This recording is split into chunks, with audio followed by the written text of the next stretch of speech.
Today's Q&A is about knife sharpening, and the question is, can you use the same knife sharpener for milchig and fleshig knives, and how about giving out my knives to a sharpening service? So, when you sharpen a knife, basically you're rubbing the knife really intensely against some kind of rough surface, either rubbing the knife on the surface or the surface on the knife, and any residue that's left on the knife is going to transfer onto the sharpener or vice versa.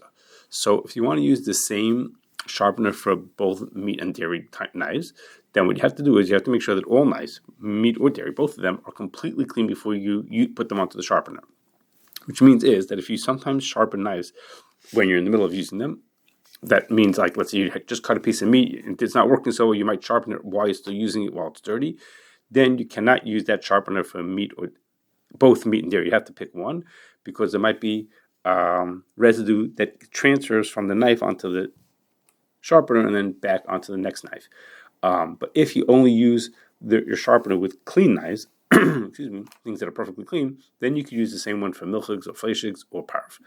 Now, when you sharpen a knife, that rubbing causes friction, which heats up the surfaces, and we know that heat is able to transfer time, makes absorbed taste be able to transfer from one, even if there's no residue left on.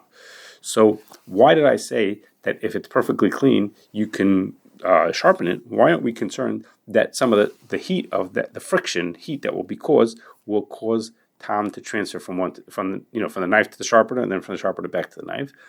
And the answer to that is because there's a rule that even when there's heat, the only time that's only absorbed time doesn't transfer unless there's a liquid. It has a fancy name. It's called ein hablu yotzim klili klibli roitiv. Something that's absorbed, like in this case, let's say fleshigs would have been absorbed into the sharpener or into the knife. In order for the time to transfer between the knife and the sharpener, there would have to be some kind of a liquid between them. So there's no liquid between the knife and the sharpener, it's just the knife and the surface touching each other, and therefore absorbed time can't transfer, and we only have to worry about if there's actual residue that's on the knife or on the sharpener. Sharpening is another thing called duchud sakina. It does do that, yes. It has that status of duchud sakina, but for those who care, that only makes a difference if there's a davar charf, which of course is not going to be because there's nothing. If the knife is clean, there's no davar charf. Now, when you send your sharpening out to be done at a professional sharpening service, then the knife will always be clean when they start the sharpening. Now, usually that's because the customers send in their knives clean when they want them to be sharpened. But if you send them a dirty knife, then they will wash it before they sharpen it because they won't put anything dirty onto their machinery. And obviously that would be a Kashrus concern if you would do that because they also wash non-kosher knives from a different customer who sends them in. So if you want to send your knife in for sharpening through a service, first of all, you have to make sure that they're perfectly clean before you send them in, so that they don't wash them. And you have to also make sure that the service doesn't, as a matter of policy, wash every single knife. Some places do that. They wash every knife that shows up at the door, so you want to make sure they don't do that either. Now, I mentioned beforehand of some sharpening places, the sharpening machinery has water spritzing onto the surface at all times to cool it down, and now all of a sudden there is a liquid between them. So that would cause a problem.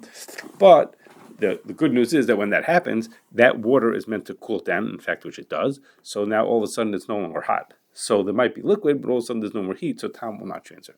Now, a much more serious concern at a sharpening service, more than the concern of the knives being washed, is that some of these services will replace knives that get ruined or misplaced during the sharpening. This is particularly important for services that work for like a restaurants all the time. So that's part of their deal, is that if they ruin your knife or they can't find it or they see your knife is broken, they'll replace it. And also true for company stores like Cutco, which they'll sharpen your knives for life or something maybe for a fee.